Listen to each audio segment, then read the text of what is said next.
ప్రశ్న Raavan alias బచ్చలకురి Jesus. అసలు ఈయన ఎవరు?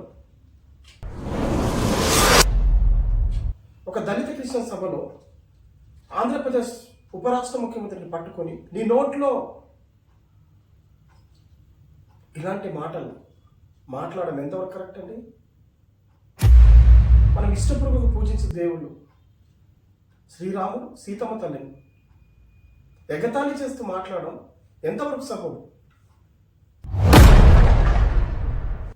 దయచేసి ఈ వీడియో మొత్తం పూర్తిగా చూడండి, అలాగే మీ అభిప్రాయం కూడా తెలియజేయండి. హాయ్ అండి, నమస్తే. నేను మీ జాడి లక్ష్మణ్. ఏది చూసినా ఎక్కడ చూసినా ఒక న్యూస్ మాత్రం వైరల్ అయిందండి. ప్రశ్న రావణ్. చాలామంది కాల్ చేసి చెప్తున్నారు, అన్న మీరు ప్రశ్నించే గొంతులు కదా, ఎందుకు ఈయనపై ఒక వీడియో తీయట్లేదు అని చెప్తున్నారు. నా పేరు జాడి లక్ష్మణ్ అండి, తెలంగాణ ఉద్యమ కళాకారుడు. నిజంగా ఈ వీడియో ఎందుకు చేయాలన్నా మీరు ఒకసారి అనిపించచ్చు, కానీ వాస్తవంగా వాళ్ళు అందరు చెప్తున్నారు కాబట్టి ఈ వీడియో తీస్తున్నానండి. అసలు ఏంటి మీరు ఒకసారి గమనించండి.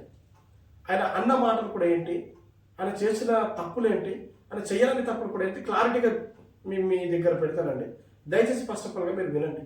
ఎందుకోసం అంటే ఈరోజు తనను అరెస్ట్ చేస్తే చాలామంది అలా వీళ్ళపై ఎందుకు వీడియో తీస్తలేరు, ఎందుకు మాట్లాడతలేరని నన్ను కాల్ చేయడం జరుగుతుంది. అసలు ఏంటి ఒకసారి గమనించండి. ఆయన మాట్లాడిన మాటలు మీకు ఒకసారి వినిపించాలి. ఎందుకోసం అంటే జనాలకు అందరికి తెలవాలండి ఈ విషయం. ఫస్ట్ ఆఫ్ ఆల్గా ఈయన చూడండి ఒకసారి. పవన్ కళ్యాణ్ నోట్లో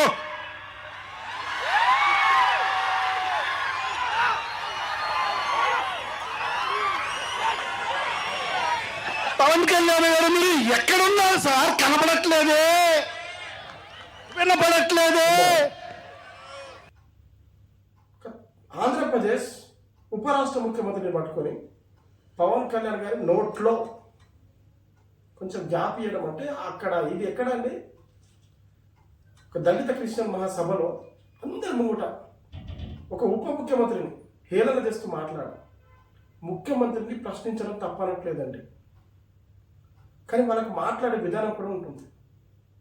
అసలు ఫైనల్గా ఒక మాట చెప్పాలంటే మన ముఖ్యమంత్రిని కావచ్చు, మన మినిస్టర్ని కావచ్చు, ఎమ్మెల్యేని కావచ్చు, ఎవరైనా కావచ్చు, అక్కడ సర్పంచ్ని కూడా కావచ్చు, ఒక పదవిలో ఉన్న వ్యక్తిని క్వశ్చన్ చేయడం తప్పులేదు, కానీ వాళ్ళకు మనోభావాలు కూడా ఉంటాయి. ఒకటి ఫస్ట్ ఆఫ్ ఆల్గా నేను ఏం మాట్లాడుతున్నానంటే మీరు మాట్లాడే భాష ఇది జర్నలిజమా రాజకీయమా మీరు చెప్పండి. ఈ జర్నలిజమా రాజకీయమా? జర్నలిజం అయితే ఇలాంటి వర్డ్స్ ఎవరు యూజ్ చేయరండి.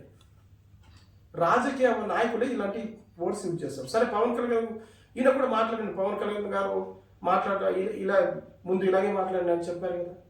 ఆయన రాజకీయ నాయకుడు, ఆయన ఏం మాట్లాడతారండి? 100% చెప్తున్నా. మరి ఈయన మాట్లాడే విధానం ఏంటి ఒకసారి చెప్పండి. ఈయన జర్నలిజం అని చెప్తారు కదా, జర్నలిజం అన్నప్పుడు జర్నలిజం ఎలా మాట్లాడాలో మీరు నేర్చుకోండి. ఫస్ట్ జర్నలిజం ఎలా మాట్లాడాలో ఫస్ట్ నేర్చుకోవాలి కదా. ఏది నోరు ఉందని కాబట్టి ఏది పడితే అది మీరు ఎలా మాట్లాడతారు మీరు చెప్పండి. అలా రాష్ట్రం ఉప ముఖ్యమంత్రి అండి అది.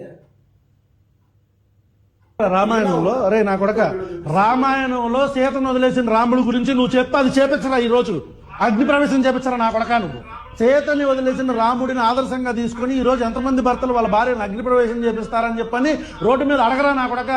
లేదంటే మహాభారతం తీసుకొచ్చి ద్రౌపదిని చీరలాగారు మన ఇతిహాసాలు చెప్పిన అని చెప్పరా నా కొడక? నువ్వు ఏం చేస్తున్నారు మరి క్రిస్టియన్స్? సనాతన ధర్మాన్ని ఒక్కొక్కసారి కొంతమంది ట్రోల్ చేస్తూ సన్నాతుల ధర్మం ఏమవుతుందంటే ఇప్పుడు మీ సమాజానికి ఏమైనా మెసేజ్ ఇవ్వాలనుకుంటే ఇవ్వచ్చు, తప్పలేదు. ఆ దేవుళ్ళు ఎందుకు లోపల రాగదు? శ్రీరాములు వారు ఏం చేశారు, సీతమ్మ తల్లి ఏం చేసింది, ద్రౌపదమ్మ ఏం చేసింది చెప్పండి ఒకసారి. ఇక్కడ జరుగుతున్న సంఘటన ఏంటి? మీ మ్యాటర్ ఏందో మీరు చూసుకోండి. వాళ్ళని ఎందుకు లాగడం? ఇక్కడ ఏంటంటే నోరు ఉంది కదా అని ఇష్టం వచ్చినట్టు మావితే ఎలా అంటే చెప్పండి. సమాజం ఎదుటి వారికి మనం కించపరిచే విధంగా మాట్లాడితే మనకి రియాక్షన్ ఏంటి? ఇలా పరిస్థితి ఎదుటి వాళ్ళకి మనం కించపరిచి అందరు ముంగట హీరో లెక్క మాట్లాడవయ్యాను. ఇప్పుడు పరిస్థితి జైల్లో కూర్చున్నావు. పాపం ఆమె భార్య ఎంత ఏడుస్తుంది తెలుసా? కనీసం కొద్దిసేపు కూడా ఆలోచించలే ఆయన. మా కుటుంబం మొత్తాన్ని చంపేయాలనుకుంటే ఒకేసారి చంపేయండి. ఇలా కేసుల మీద రోజుకొకటి నాకున్న పసిపిల్ల చాలా బాధపడుతుంది. వాళ్ళ నాన్నగారు కావాలి అనేసి చాలా ఇబ్బంది పడుతుంది. నాకున్న చిన్న పాప చాలా ఇబ్బంది పడుతుంది. తన మొఖం అన్నా చూడండి, లేదా మా కుటుంబ సభ్యులు మేము అందరం ఒకేసారి చచ్చిపోతామండి. ఎందుకంటే నోట్లోంచి ఒక మాట వచ్చిన తర్వాత ఒకళ్ళు మాట్లాడితే తప్పు లేదు, ఇంకొకరు మాట్లాడితే తప్పు. ఇక్కడ ఏమవుతుందండి పాపం, ఇలా చేసిన పనికి వారి పరిస్థితి ఇది అనేసారు, పక్కకి అయిపోయాడు. ఇది అసలు విషయం ఏంటంటే, నేను క్లారిటీగా చెప్తున్నాను, ఇట్లాంటి తెలంగాణ ఉద్యమంలో అప్పటి నుంచి చూస్తున్నామండి. చాలా మంది మనల్ని రెచ్చగొట్టే వాళ్ళు ఉంటారు. రెచ్చగొట్టే వాళ్ళు పక్కకి అయిపోతాడు, రెచ్చిపోయిన వాడి లోపల వెళ్ళిపోతాడండి. ఇది మ్యాటర్. పక్క నుంచి అరే నీకు నేను ఉన్నాను, నువ్వు టెన్షన్ పడకు, నేను తీస్తాను, నీకు ఏమైనా అయితే నేను ఉన్నాను అనే వాళ్ళు ఉంటారు. కాబట్టి అది చూసి ఇక్కడ వరకు వస్తున్నాం మేము. నోరుంది కదా అని ఏది కూడా బాగొద్దండి, మనస్ఫూర్తిగా చెప్తున్నాను. దయచేసి యువకులకు చాలా ఇంపార్టెంట్ ఇది క్వశ్చన్. మీరు ప్రశ్నించడం తప్పు కాదు, మీ విధానం ఎందుకు ప్రశ్నించండి.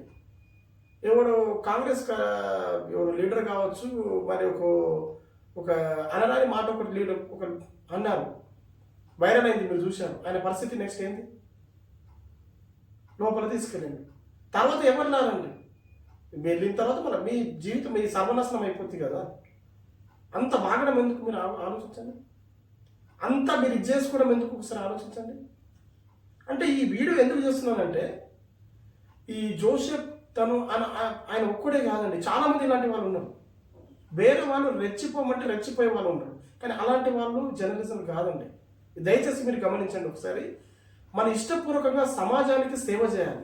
జర్నలిజం అంటే ఏంది, ఇప్పుడు మన రాష్ట్రంలో ఉద్యోగాలు లేవు, వాళ్ళపైన క్వశ్చన్ చేయండి. మీకేమైనా ఇబ్బంది అయినా మాలాంటి కళాకారులు కావచ్చు, తెలంగాణ ఉద్యమకారులు కావచ్చు, చాలామంది ఉద్యమకారులు కావచ్చు, వాళ్ళు మద్దతు ఇస్తారు. మీరు మాట్లాడే భాష ఎలా ఉంది, కనుక సమాజానికి ఉపయోగపడే భాష అనేది, అలాంటి వాళ్ళకు ఉపయోగపడితే మా పరిస్థితి ఏంది మీరు అర్థం చేసుకోండి. మాట్లాడే భాష చాలా ఇంపార్టెంట్. అసలు భాష అనేది ఏంది, మధురమైనగా ఉండాలి.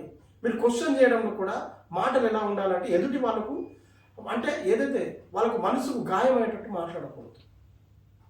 మీరు అనుకోవచ్చు గాడి లక్ష్మణ్ కూడా కేసీఆర్ని చాలాసార్లు తిట్టారు, ఇప్పుడు ఎందుకు ఇంత సులభంగా మాట్లాడుతున్నారు అంటే, నేను తిట్టాను తప్పులేదండి, కేసీఆర్ గారిని చాలాసార్లు నేను తిట్టాను, కానీ మాట్లాడే వల్గర్ భాష ఎక్కడ లేదు నా వీడియోస్లో. మీరు అన్ని వీడియోస్ చూసుకోండి. అయ్యా కేసీఆర్ ఎక్కడా అని చెప్పిన, అయ్యా కేటీఆర్ ఎక్కడా అని చెప్పిన, అమ్మ కవితమ్మ ఎక్కడా అని చెప్పిన, కానీ అనరాని మాటలు నేను వాళ్ళకు మనసు గాయాలు అయ్యే విధంగా ఇక్కడ మాట్లాడలేను. నేనే కాదు, చాలామంది కొందరు ఇట్లా మరి పడి లేచి మాట్లాడి అరెస్టులు అయిన పాపం చాలామంది బలి అయ్యారు. ఇది జర్నలిజం. దయచేసి ఇది తెలుసుకోండి, మాట్లాడే విధానం తెలుసుకోండి. క్వశ్చన్ చేయడం తప్పు లేదు. నువ్వు ఎక్కడా, పవన్ కళ్యాణ్ నువ్వు ఎక్కడా, ఇక్కడ జరుగుతున్న మీ పిఠాపురంలో దారుణంగా సంఘటన నువ్వు ఎక్కడ నీ క్వశ్చన్ చేయొచ్చు, తప్పు లేదు. నీ నోట్లో ఇదేంది, ఆయన ఉప ముఖ్యమంత్రి అండి, ఆయన కనీసం ఆయన గౌరవం ఇవ్వకపోయినా తన సీట్ కన్నా గౌరవం ఇవ్వండి కదా. మీరు ఆయన గౌరవం ఇవ్వకపోయినా పర్వాలేదు, కనీసం ఆ సీట్ కన్నా గౌరవం ఇవ్వండి.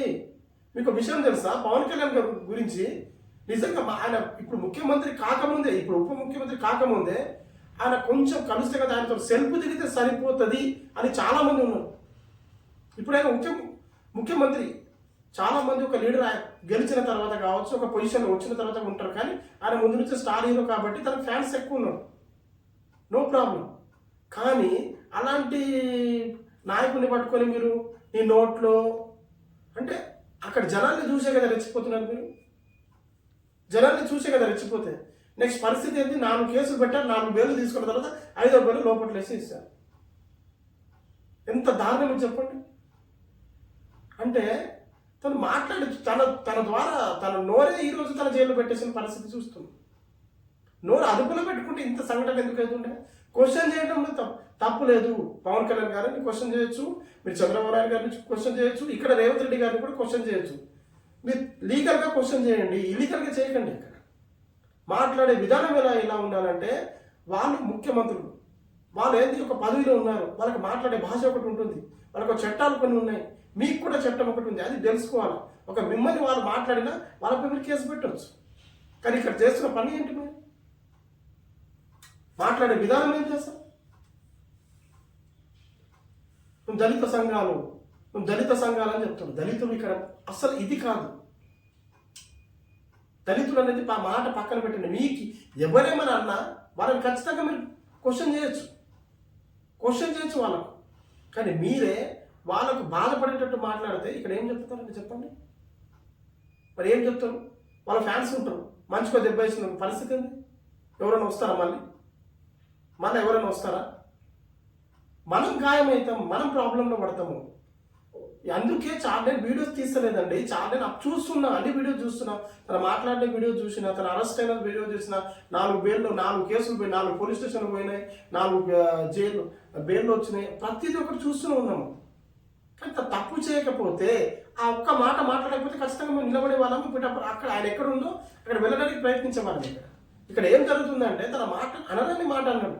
అది అలా అంటే ఇక్కడ శ్రీరాముని, సీతమ్మ తల్లిని, ద్రౌపదమ్మను ఈ వీళ్ళకు కించపరిచే విధంగా మాట్లాడు, ఎగతాళి చేసినట్టు మాట్లాడు. ఒకటి చెప్తున్నానండి, దేవుళ్ళను మీరు పూజించకపోయినా పర్వాలేదు, వాళ్ళని గౌరవించండి అంతే. ఎవరి ఇష్టం వాళ్ళదండి. భారతదేశంలో అనేక కులస్తులు ఉన్నారు, అనేక మతస్థులు ఉన్నారు. ఎవరికి ఇష్టం వచ్చి వాళ్ళని దేవుని పూజిస్తారు, వాళ్ళ ఇష్టం దండం పెట్టుకుంటారు. మీరు దండం పెట్టుకోకపోయినా పర్వాలేదు, కానీ ఇతరులు గౌరవించండి కదా. అలా చేయడం వల్ల ఏమవుతుంది? అక్కడ వాళ్ళ మనోభావాలు దెబ్బలు తింటాయి కదా. అక్కడ హిందూ సోదరులు ఉంటారు అక్కడ. మీరు అనరాని మాట వాళ్ళ మనోభావాలు దెబ్బలు తింటాయి కదా. అక్కడ అప్పుడు వాళ్ళు పవన్ కళ్యాణ్ ఫ్యాన్స్ కాదు, హిందూ మొత్తం మతం వెళ్ళి మీ పరిస్థితి కొడితే నీ పరిస్థితి ఏంది? ఇప్పుడు చెప్పండి. మంచిగా దెబ్బేసిన పరిస్థితి ఏంది? మీ మేడం ఎంత బాధపడుతుంది ఇప్పుడు? మన పాపం వైపు ఏదైతే రావణ వైపు పాపం ఎంత బాధ ఏడుస్తూ, మమ్మల్ని చంపేస్తారు సార్, మనం చచ్చిపోతాము, మా బిడ్డ ఉన్నది డైలీ డాడీ అంటున్నాడు, రేపు ప్రతిరోజు అంటుందని ఏడుస్తున్నాం పాపం. ఆమె పరిస్థితి ఏంది ఇప్పుడు? మా అంటే ఒక రాజకీయ నాయకుడు వచ్చి ఒక 20-30 వేలు ఇచ్చిపోతారేమో. ఏం చేస్తారు సార్ చెప్పండి? ఈయన లోపల లైఫ్ లాంగ్ పోయితే మన పరిస్థితి ఏంటి? దయచేసి క్వశ్చన్ చేసే ప్రతి ఒక్క యువకుడు మీరు ఆలోచించి క్వశ్చన్ చేయండి. అక్కడ